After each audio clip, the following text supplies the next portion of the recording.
Have you ever felt that every door has closed, every light has dimmed, and the universe itself seems to have turned its back on you?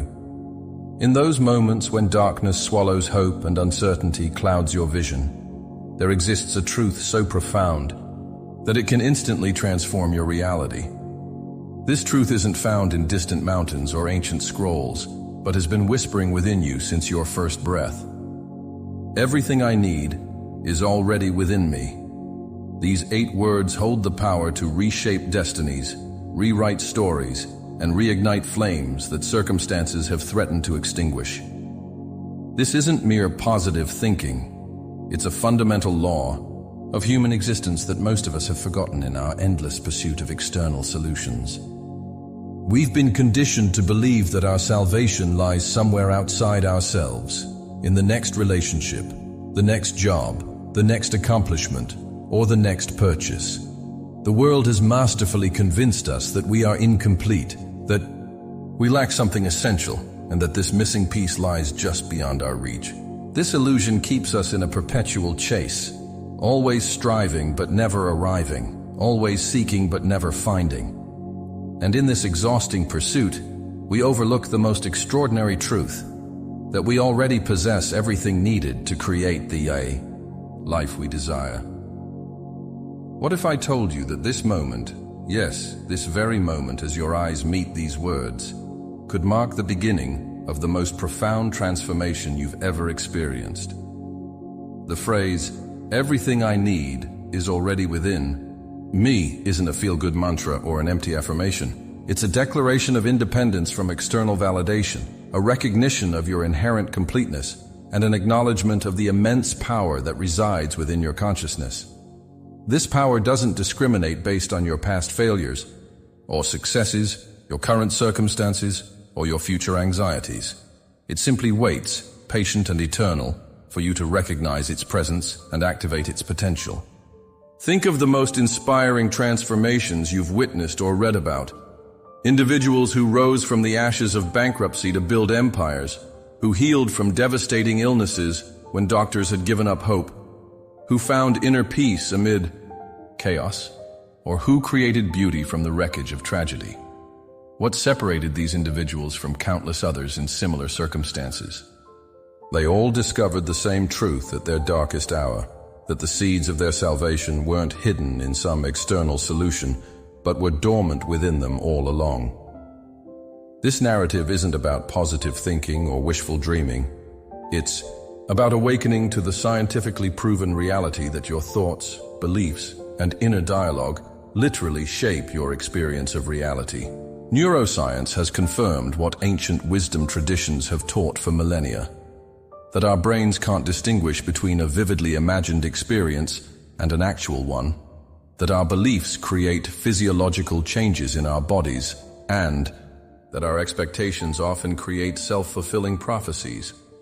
When you truly understand and embody the phrase, "everything I need is already within me," you aren't adopting a philosophical position. You're aligning yourself with the fundamental nature of human potential. Chapter 2. The Forgotten Inheritance. What if you discovered that you were the heir to an immense fortune that had been waiting for you all along, requiring only your acknowledgement to claim it? This inheritance isn't measured in dollars or material possessions, but in limitless potential, innate wisdom, and unconditional worthiness. From the moment of your birth, you've carried within you the capacity for extraordinary creativity, resilience, love, and impact. Yet somewhere along your journey, this truth became buried beneath layers of conditioning, comparison, criticism, and doubt. The world convinced you that you were insufficient. Too much of this, not enough of that, and that your value depended on external achievements or others' approval. This widespread amnesia about our true nature is perhaps humanity's greatest tragedy. Consider how you entered this world, completely whole, lacking nothing essential to your being. You didn't arrive thinking, "I'll be worthy once I accomplish something," or "I'll be complete once others approve of me." These limiting, Beliefs were installed later through well-meaning but misguided messages from family, education, media, and society. These external voices gradually drowned out your inner knowing, that quiet certainty that recognized your inherent completeness. Do you remember moments in childhood when you felt invincible, when possibilities seemed endless, and when you trusted yourself implicitly? That wasn't naivety. It was clarity, a pure recognition of your true nature before the world convinced you otherwise. That truth hasn't disappeared. It's merely been forgotten. The conditioning runs deep, reinforced by a culture obsessed with external solutions. The multi-billion-dollar self-improvement industry thrives on convincing you that something's missing, that you're broken and need fixing. Marketing messages bombard you daily with the promise that happiness, confidence, or success lies in the next purchase, program, or person. Social media platforms barrage you with carefully curated highlights of others' lives, fueling comparison and reinforcing the illusion that everyone else has discovered something you haven't. Is it any wonder that anxiety, depression, and a pervasive sense of inadequacy have reached epidemic proportions? These aren't signs of personal weakness, but natural responses to a toxic narrative that denies your inherent wholeness. But here's what's extraordinary. No matter how deeply buried, your inner wisdom remains intact, waiting patiently for rediscovery. Like seeds that can remain dormant for decades before sprouting into magnificent trees when conditions become favorable, your inner resources never disappear. They simply await awakening. And the phrase, "Everything I need is already within me," creates those favorable conditions. It parts the clouds of doubt and illuminates what's always been there. The inheritance hasn't been lost. It's been overlooked. The treasure hasn't been stolen. It's been forgotten. And reclaiming it doesn't require adding anything new to yourself, but removing the accumulated layers of limiting beliefs that have concealed your true nature. Chapter 3. The Illusion of External Solutions. How many times have you thought, "I'll be happy when," or "My life will improve once"? If you're like most people, these conditional statements have shaped much of your life's narrative. We've become masters at postponing fulfillment, always placing it just beyond the next achievement, acquisition, or relationship milestone. This pattern isn't random. It's a predictable result of our brain's reward system and a culture that profits from perpetual dissatisfaction. The illusion of external solutions is perhaps the most persistent and damaging myth of modern existence, creating an endless cycle of striving that never delivers the promised peace, fulfillment, or wholeness. Have you noticed how the goalposts keep moving? The promotion that was supposed to bring security leaves you worried about the next career step. The relationship that promised completion reveals new layers of personal growth needed. The possession that guaranteed satisfaction soon becomes ordinary. This isn't because you're doing something wrong or because you're somehow uniquely incapable of satisfaction. It's because you're looking in the wrong direction. External circumstances can enhance your life experience, but they can never create your inner state. Think about individuals who seem to have everything: wealth, fame, relationships, achievements, yet struggle with profound unhappiness, addiction, or emptiness. Conversely, consider those who maintain remarkable peace, purpose, and joy, despite challenging external circumstances. The difference isn't in what they have, but in how they relate to themselves and their experiences. The former group maintains the illusion that the next external change will finally bring fulfillment. The latter has discovered that fulfillment is an inside job. Which reality would you prefer to inhabit? The greatest evidence against the effectiveness of external solutions is your own life experience. Reflect honestly on the major accomplishments, acquisitions, or relationship milestones you've achieved. Did they deliver the lasting transformation you expected? Or did the initial satisfaction quickly give way to a new target, a new when statement, a new external solution? This isn't to diminish the value of goals, growth, or meaningful connection. These elements add richness to life. But when mistaken as sources rather than expressions of fulfillment, they become hollow pursuits that perpetuate dissatisfaction. The phrase, everything I need is already within me, isn't advocating complacency or resignation. It's offering liberation from the exhausting chase of external validation and the courage to find fulfillment that isn't dependent on changing circumstances. What would change if you stopped waiting for external conditions to align perfectly before allowing yourself to experience peace, confidence, or joy? What if you recognize that these states aren't rewards for achievement, but available resources that facilitate achievement? What if fulfillment isn't the result of getting what you want, but the foundation that empowers effective action? This perspective doesn't diminish your ambitions. It infuses them with new power. When you operate from wholeness rather than lack, your actions become expressions rather than attempts at completion. You move through life not as a hungry ghost seeking satiation, but as a complete being choosing expansion. The difference in results is remarkable. But even more profound is the difference in your moment-to-moment experience of living.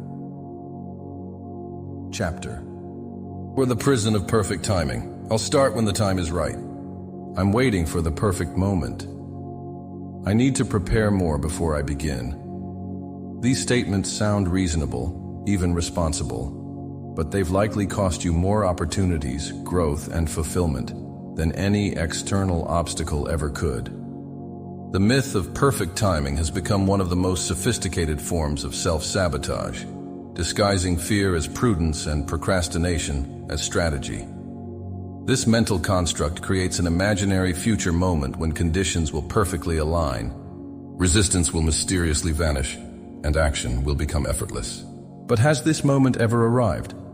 Or has waiting for perfect timing simply meant postponing your most meaningful intentions indefinitely? Perfect timing isn't something that happens to you.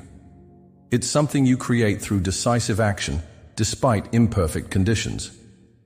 The irony of waiting for perfect timing is that it often stems from a desire for control and certainty, yet it surrenders your agency to external circumstances. It places the power to initiate change outside yourself, directly contradicting the truth that everything you need is already within you. This waiting pattern typically masks deeper fears. Fear of failure, fear of judgment, fear of discovering you're not capable. These fears are natural, but become problematic when they remain unacknowledged, disguising themselves as rational justifications for delay. Ask yourself honestly, is your waiting truly strategic, or is it protective? Is it serving your growth, or is it preserving your comfort?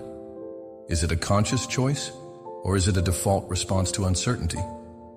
The answers might reveal that what appears as patience is actually resistance to embracing your innate capacity for growth amid uncertainty. Historical breakthroughs, innovations, and transformations rarely occurred under perfect conditions. They emerged from individuals who recognized that readiness is a myth and that clarity comes through action, not before it. Martin Luther King Jr. didn't wait for racial tensions to ease before advocating for civil rights.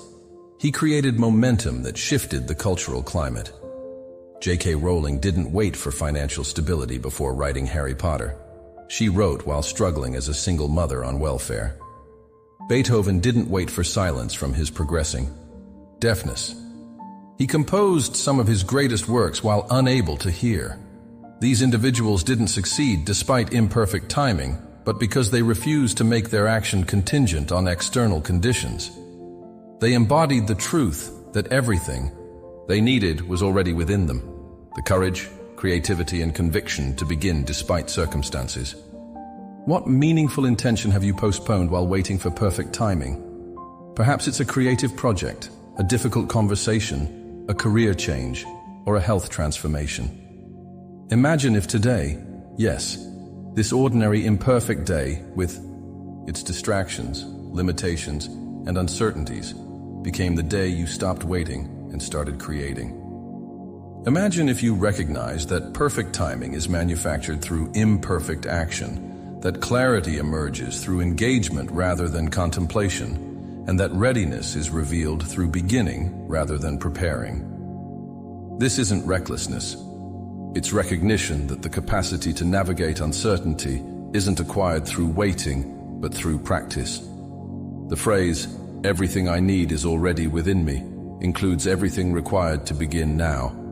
The resilience to handle setbacks, the adaptability to adjust course, and the discernment to learn as you progress. Perfect timing isn't coming. It's being created by those who refuse to wait for it. Chapter 5. The Power of Declaration. Words create worlds. This isn't poetic metaphor, but literal truth about how human consciousness shapes experience. When you declare everything I need is already within me, something profound shifts in your neurological and psychological patterning. This declaration isn't merely describing a pre-existing reality. It's creating a new one. The power of declaration has been recognized across diverse traditions, from ancient spiritual practices to cutting-edge neuroscience, from indigenous wisdom to quantum physics. All point to the same conclusion. Consciousness isn't just observing reality, it's participating in its creation. And your declarations, the statements you make with conviction about yourself and your capabilities, are perhaps the most potent tools for consciously directing this creative power. Have you noticed how differently you move through the world when you've made a firm declaration versus when you're harboring doubt or hesitation? Every significant human achievement began with declaration, an assertion of possibility that preceded evidence. The 4-minute mile was considered physiologically impossible until Roger Bannister declared otherwise, not just in words, but in his training and visualization. Within weeks of his breakthrough, others achieved what was previously deemed impossible. The declaration created a new reality. Similarly, medical literature documents countless cases of spontaneous remission from incurable conditions following a patient's internal declaration of wellness that contradicted medical prognosis. These aren't anomalies or miracles, they're demonstrations of consciousness directing biological processes. Your declaration that everything you need is already within you isn't wishful thinking. It's instruction to your subconscious mind, your neural pathways, and even your cellular function to align with this new operating premise. The scientific explanation involves several mechanisms. Neuroplasticity research shows that your brain physically reorganizes based on your dominant thoughts and beliefs. The reticular activating system filters information based on what you've declared as significant, bringing to conscious awareness opportunities and resources that support your declaration while filtering out contradictory evidence. Epigenetic. Studies reveal that gene expression changes in response to your perceptions and beliefs, activating or deactivating genetic potentials based on your mental environment. And quantum physics suggests that observation itself influences the behavior of particles at the subatomic level.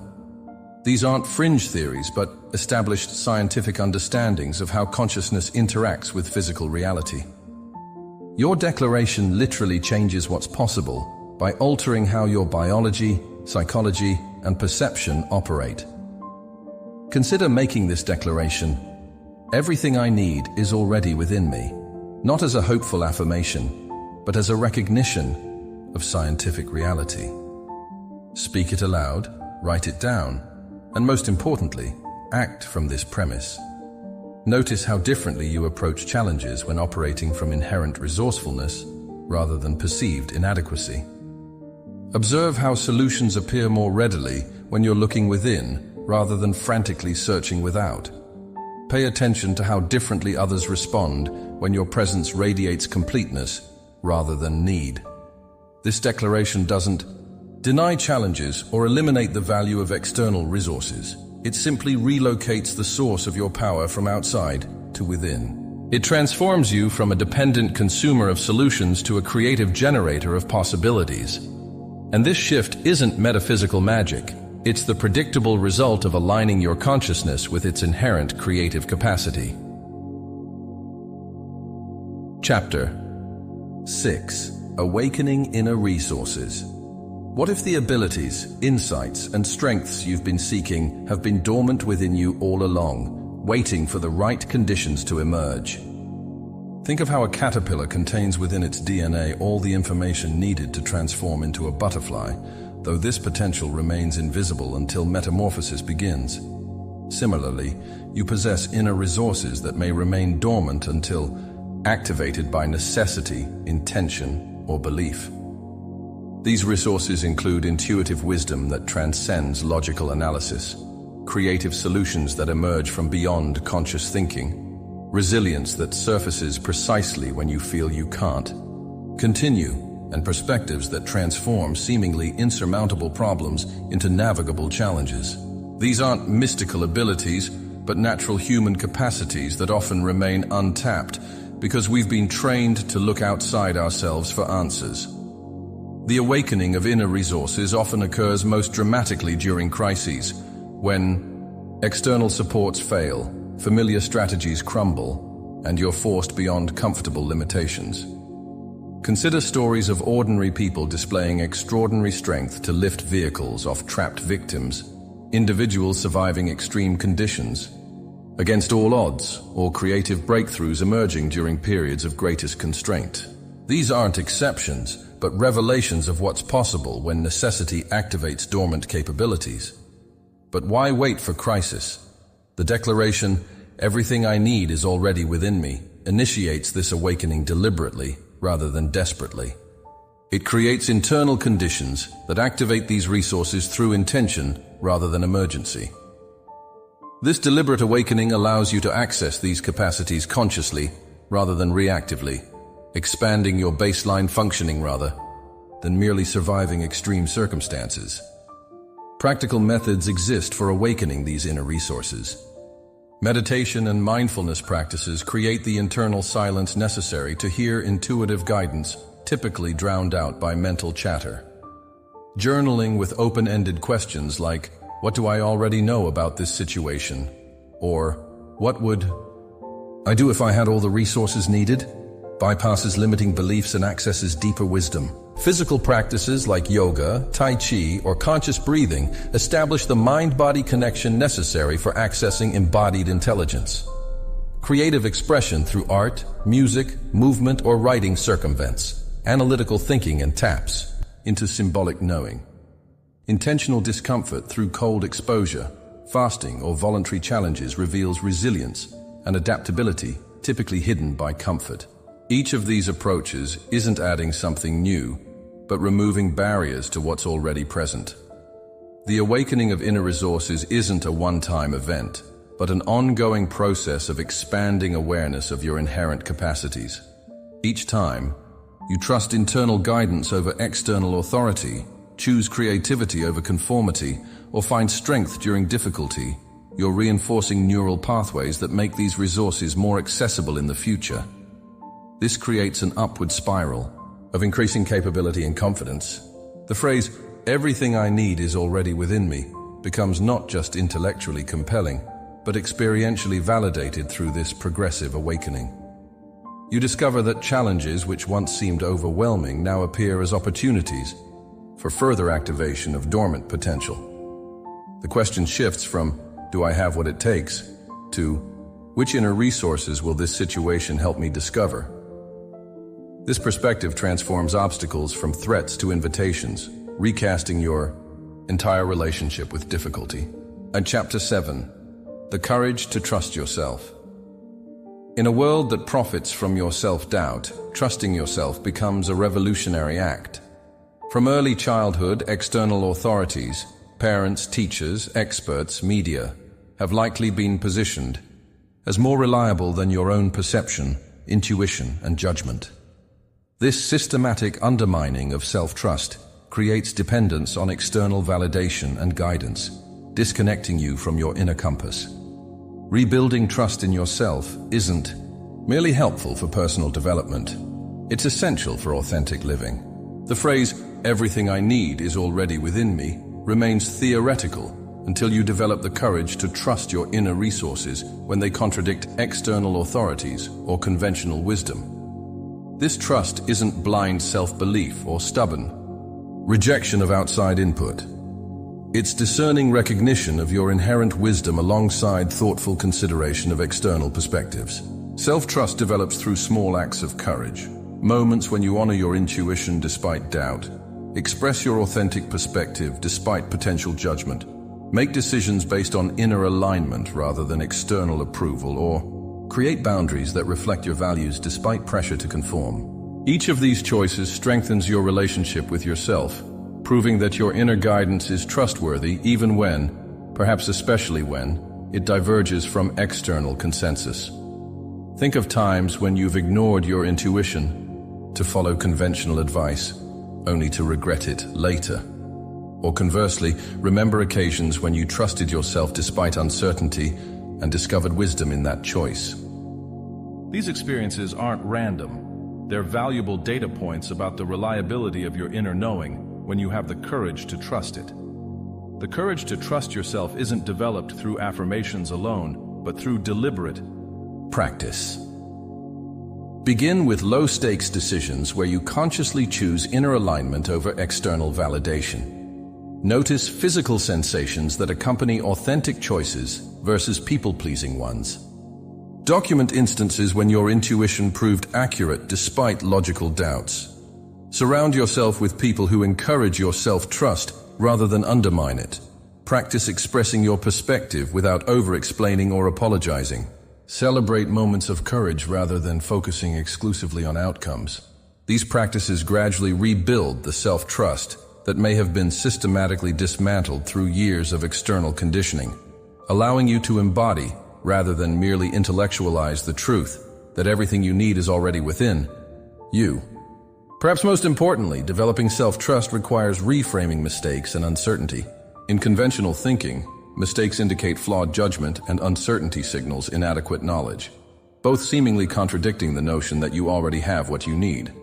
But what if mistakes aren't failures of inner wisdom, but essential feedback for its refinement? What if uncertainty isn't absence of knowing, but the space where deeper knowing emerges?